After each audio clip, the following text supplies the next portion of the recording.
Hallelujah! Isang magandang umaga po sa bawat isa na naririto sa umagang ito. Magandang umaga po sa inyong lahat. At purihin ang Panginoon sa kanyang kabutihan at sa kanyang kadakilaan na ibinigay niya sa bawat isa sapagkat tayo ay nagising na masigla at malusog, kaya tayo ay naririto ngayon sa umagang ito. So, muli ko pong inaanyayahan ang bawat isa para tayo po ay makinig sa salita ng Panginoon sa oras na ito. At sabihin mo sa katabi mo na makinig tayo sa salita ng Panginoon para hindi kanya iistorbohin. So, tayong lahat, bigyan po natin ng konting minuto lang po mga kapatid. Kaya pagbigyan po natin ang Panginoon, lalong-lalo na sa umagang ito na araw ng Panginoon na dapat po tayo ay magpuri sa Kanya. So bago po tayo magsimula, samahan po natin, tayo po muna ay manalangin. Panginoon, maraming salamat po sa umagang ito. Muli kami naririto, Panginoon, upang Ikaw ay aming papurihan. At Panginoon, dalangin po namin na patuloy ka na mangusap sa bawat kaluluwa na naririto sa lugar na ito, Panginoon. Ikaw po ang patuloy na madakila at maitaas sa buhay ng bawat isa. Continue, Father God, to move even in the life of each one. And we continue to invite your Holy Spirit, O Father God, to speak to your people, O Lord. Continue to give your message, Lord, sa lahat po ng mga tao na naririto sa lugar na ito sa umagang ito. Maraming salamat, Panginoon. And Lord, just continue to bless your word, O Father God. Thank you. And we give you praise, we give you honor, we give you thanks. In Jesus' name, all this we pray. Amen. So sa umagang ito, ang salita ng Diyos ay ating pong babasahin, matatagpuan po sa aklat ni Mateo, Kapitulo 8, versikulo 23 hanggang 27. So from the book of Matthew chapter 8, verses 23 hanggang 27. Ang sabi dito, then Jesus got into the boat and his disciples followed him. Suddenly, a furious storm came upon the lake so that the waves swept over the boat, but Jesus was sleeping. So the disciples went and woke him, saying, Lord, save us, we're going to drown. He replied, you of little faith, why are you so afraid? Then he got up and rebuked the winds and the waves, and it was completely calm. The men were amazed and asked, what kind of man is this? Even the winds and the waves obey him. So ito po yung salita ng Panginoon at gusto kong basahin sa Tagalog para pakinggan po natin ang Tagalog version. Sabi niya dito,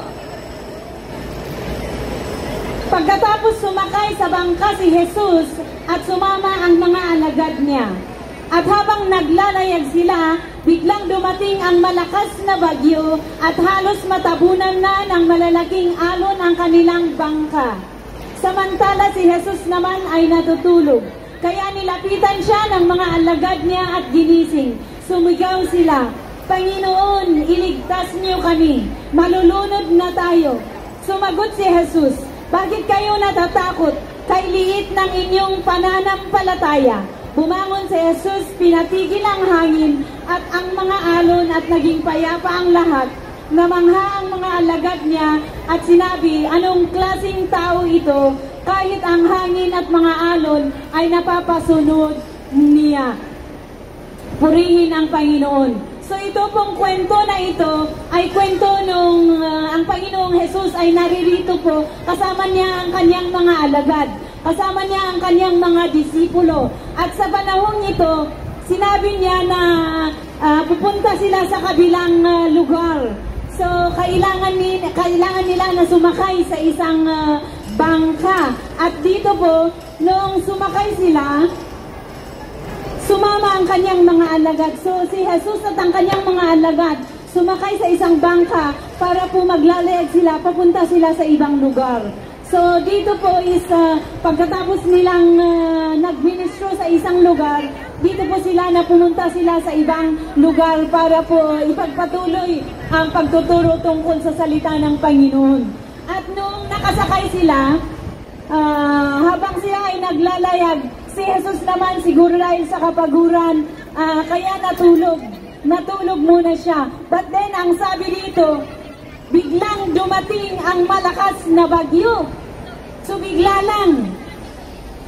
Hindi, kapag titignan po natin, kung may bagyo, meron yung mga pag-asa, meron yung mga weather forecast na nagsasabi na maghanda tayo sapagkat may bagyo na darating. Pero dito, basta ang Panginoong Jesus at ang kanyang mga disciples ay nagsakay sa isang bangka para pupunta sana sila sa kabilang lugar. But then bigla na lang na habang sila ay naglalayag, bigla na dumating ang malakas na bagyo at halos matabunan na ng alon ang kanilang bangka. So basta biglang dumating ang bagyo ng siguro lalong-lalo na kapag ikaw ba naman na nandoon ka sa middle of the sea, sa gitna ng baybay. Katulad nito siguro kapag pupunta tayo sa Langtao Island, sasakay tayo ng ferry. And then kapag nandyan ka sa gitna, biglang nagbagyo. O walang kaalam-alam, tapos biglang nagbagyo. Sino ba naman ang hindi matatakot? Kaya sa oras na ito, natakot ang mga alagad ng ating Panginoong Jesus.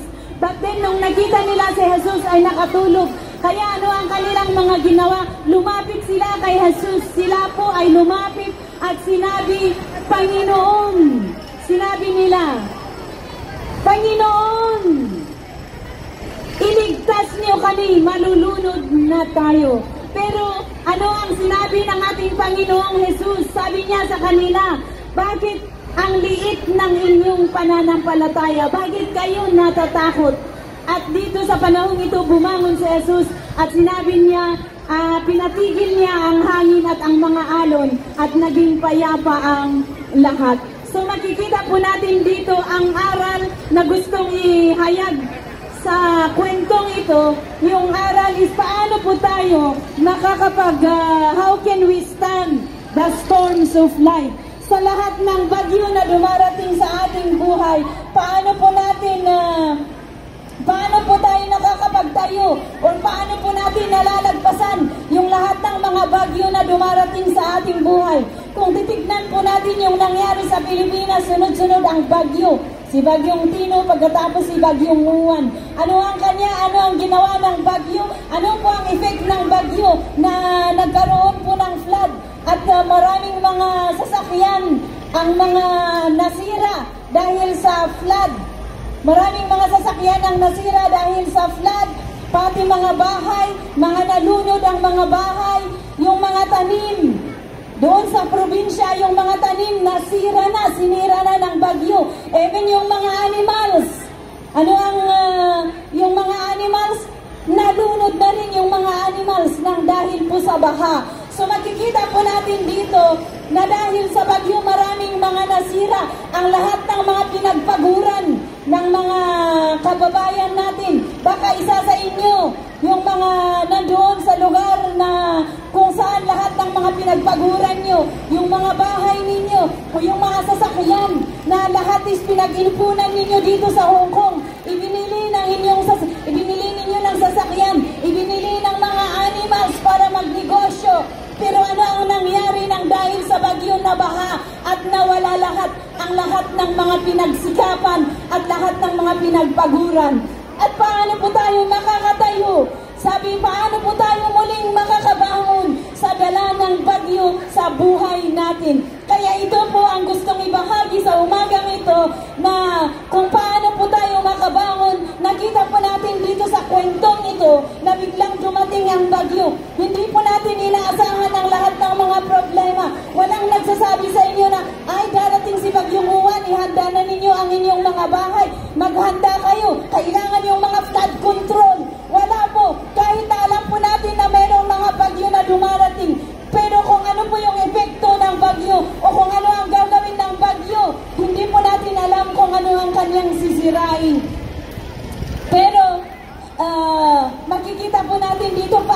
tayong makakapagtayong muli? At paano po tayo makakabangon muli? Dito nakita po natin na sa time na dumating ang bagyo, na biglang dumating ang bagyo, ano ang ginawa ng mga disipulo ni Jesus?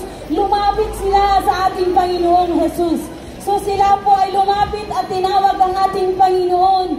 Sinabi nila, Panginoon, iligtas niyo kami sapagkat tayo ay nalulunod. So makita po natin dito na sa lahat po ng bagyo na dumarating sa ating mga buhay, mga kababayan, for every storms of life, for every problems, for every trials that comes to our life, the only thing we need to do is to come near to Jesus. Come near to Jesus and call on the Lord. So paano po tayo lalapit tayo sa Panginoon at siya ay ating tatawagan? Ano ang sabi ng Panginoon sa Matthew chapter 11 verse 28 to 30? Sabi niya dito, lumapit kayo sa akin, kayong lahat na nahihirapan at nabibigatan sa inyong pasanin, at bibigyan ko kayo ng kapahingahan. So ito po ang salita ng Panginoon. Ito po ang assurance ng ating Panginoong Jesus na sinasabi niya sa bawat isa na tayo ay lalapit sa Kanya. Tayong lahat na nahihirapan, anuman ang iyong mga dinaranas, anuman ang mga kabiguan, anuman ang mga kabigatan mo sa buhay. Ano ang sabi ng ating Panginoon? Sa 1 Peter chapter 5 verse 7, ano ang sabi niya dito? Ipagkatiwala niyo sa Kanya ang lahat ng kabalisahan niyo dahil nagmamalasakit siya sa inyo. Casting all your care upon Him, for He cares for you. So ito po ang panahon na tayo po ay lalapit sa ating Panginoong Jesus. Sa dala po ng bagyo sa ating mga buhay, anumang uri ng bagyo na inyong nararanasan sa oras na ito, sa panahong ito, ano po ang dapat nating gawin? Hinihintay po ng ating Panginoong Jesus na tayo ay lalapit sa Kanya. So God is calling you and me to come near to the Lord and call on Him. Tayo po ay lalapit sa Panginoong Jesus at tatawag tayo sa Kanya. Sapagkat yun po ang Kanyang sinabi sa Kanyang salita, na tayo po ay lalapit sa Kanya at ating ipagkatiwala ang lahat ng ating mga kabigatan, ang lahat ng ating mga kabiguan, ang lahat ng ating mga nararamdaman, anuman ang ating kalagayan sa buhay, ating ipagkatiwala sa ating Panginoong Jesus.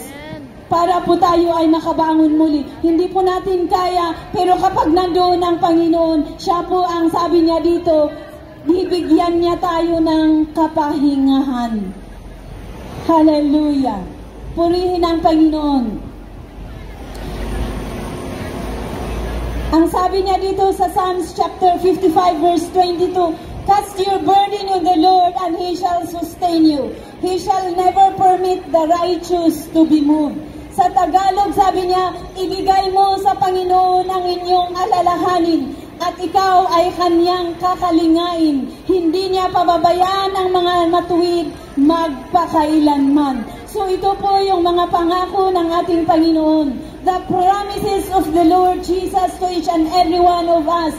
That He said, cast your burden unto the Lord, and the Lord will sustain you. He shall never permit each and every one of us to be forsaken or to be moved. So ang sabi niya dito, ibigay mo sa Panginoon ang lahat ng iyong mga alalahanin at ikaw ay Kanyang kakalingain. Hindi Kanya pababayaan magpakailanman. So hindi po tayo pababayaan ng ating Panginoon magpakailanman. We just need to come to the Lord, cast our burdens before the Lord, and He will sustain us. So God is waiting for you and me that in this time of crisis, in times of storms, in times of problem, it is time to cry out to the Lord. It is time to come near to the Lord and call on Him. Call on the Lord, sapagkat yun po ang hinihintay ng Panginoon. Kaya kung minsan, God is allowing the storms of life. God is allowing any kind of problem, any kind of trials to come into our life in order for us to come before Him, to humble ourselves before Him, to go near to the Lord. Sapagkat yun po ang hinihintay ng ating Panginoong Jesus sa bawat isa sa atin. So yun po ang Kanyang hinihintay. So God, humingi kayo at bibigyan kayo. It says in the book of Matthew chapter 7 verse 7, Ask and it will be given to you. Knock and the door will be open. Seek and you will find. Ang sabi sa Tagalog, sabi niya, humingi kayo at bibigyan kayo. Humanap kayo at makakatagpo kayo. Kumatok kayo at pagbubuksan kayo. Sapagkat ang sinumang humihingi ay nakakatanggap, ang naghahanap ay nakakatagpo, at ang kumakatok ay pinagbubuksan. Ganyan po ang pagmamahal ng ating Panginoon sa bawat isa sa atin. The Lord is merciful. The Lord is awesome and wonderful. Kaya yun po ang kanyang hinihintay sa bawat isa sa atin, that we need to come near to the Lord. In Jeremiah chapter 33 verse 3, ano ang sabi niya dito? Tumawag ka sa akin at sasagutin kita, at ipapahayag ko sa iyo ang mga kahanga-hanga at may hiwagang bagay na hindi mo po alam. So ito po yung salita ng Panginoon, that the Lord is calling us to call unto the Lord. This is the telephone number of the Lord na hindi po nalulubat, hindi po nawawalan ng signal. Ano ang sabi niya?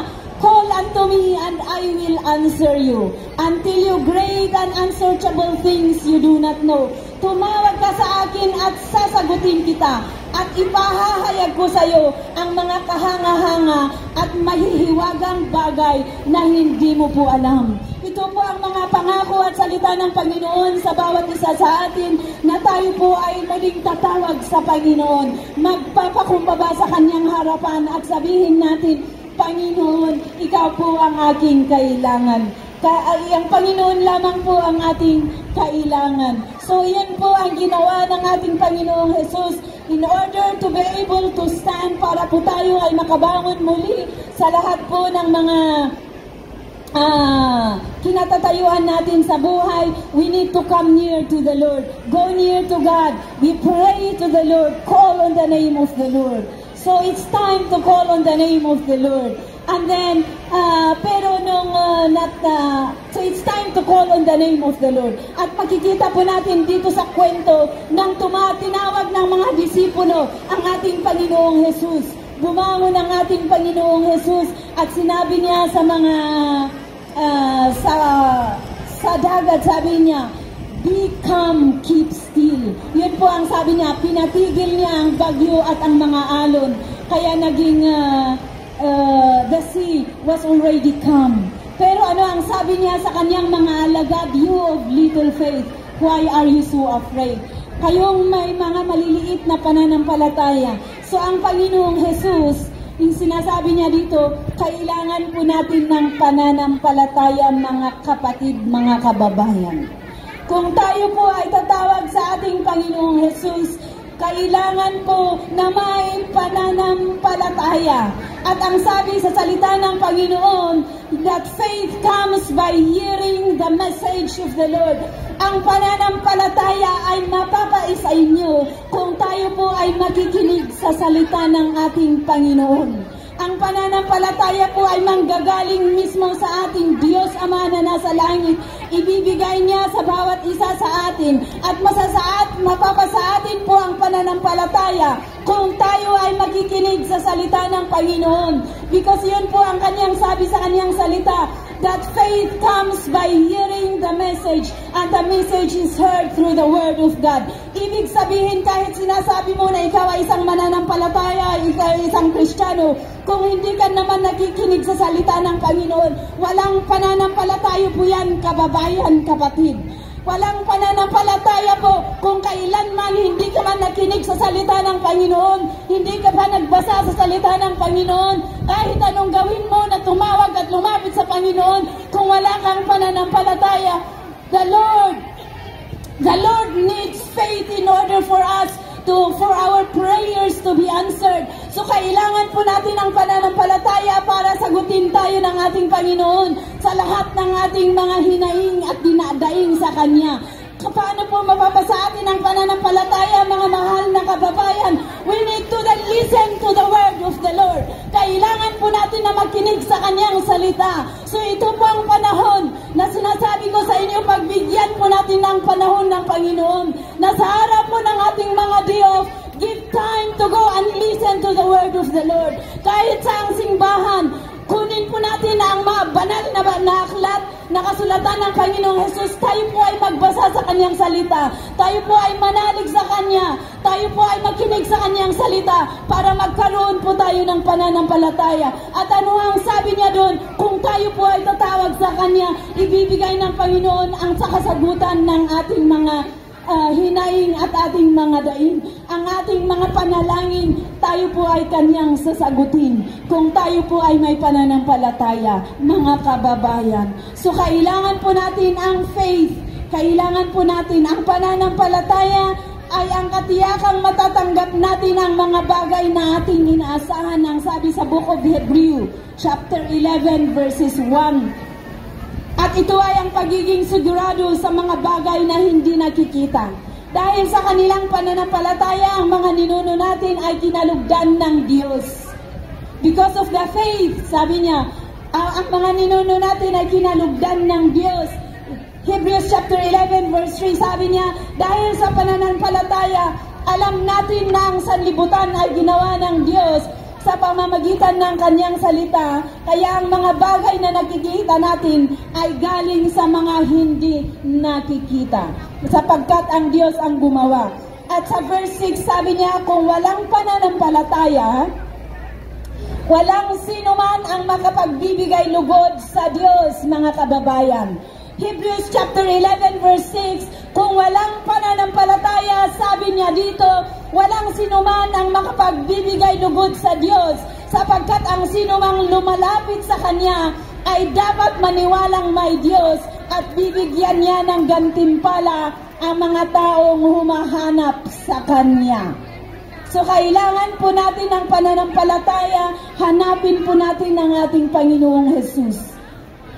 Sabi niya, bibigyan niya ng gantimpala ang mga taong humahanap sa Kanya. In the book of James chapter 2 verse 17, in the same way faith by itself, if it is not accompanied by action, is dead. So kailangan po ng action, mga kababayan. Kailangan po natin ng action. Kung sinasabi mong ikaw ay may pananampalataya, kung sinasabi mo na ikaw ay naniniwala sa ating Panginoong Jesus, kailangan mo po ng action. Bigyan mo ng panahon ng ating Panginoong Jesus sa araw ng inyong day off. Tayo po ay matuto na hanapin muna. In the book of Matthew chapter 6 verse 33, sabi niya, seek ye first the kingdom of God, and all these things shall be added unto you. Hanapin muna natin ang Panginoong Jesus. So, bago po sana tayo pupunta sa kung saan-saan ang lakad natin, mga kababayan, sana unahin natin na pumunta at magpuri sa simbahan, makinig sa salita ng ating Panginoon, magbasa sa Kanyang salita. So, it says in the book of Mark chapter 11 verses 22 to 25, have faith in God, sabi niya dito. Jesus answered, truly I tell you, if anyone says to this mountain, throw yourself into the sea, and does not doubt in their heart, but believes what they say will happen, it will be done for them. Therefore I tell you, whatever you ask for in prayer, believe that you have received it, and it will be yours. So, kaya sabi niya dito, sa Tagalog, kaya tandaan ninyo, anuman ang hilingin ninyo sa Diyos sa panalangin, manampalataya kayong natanggap na ninyo at matatanggap ninyo. Anumang hilingin ninyo sa Diyos sa panalangin ay matatanggap ninyo kung may pananampalataya kayo. So pananampalataya ang kailangan po ng ating Panginoong Jesus.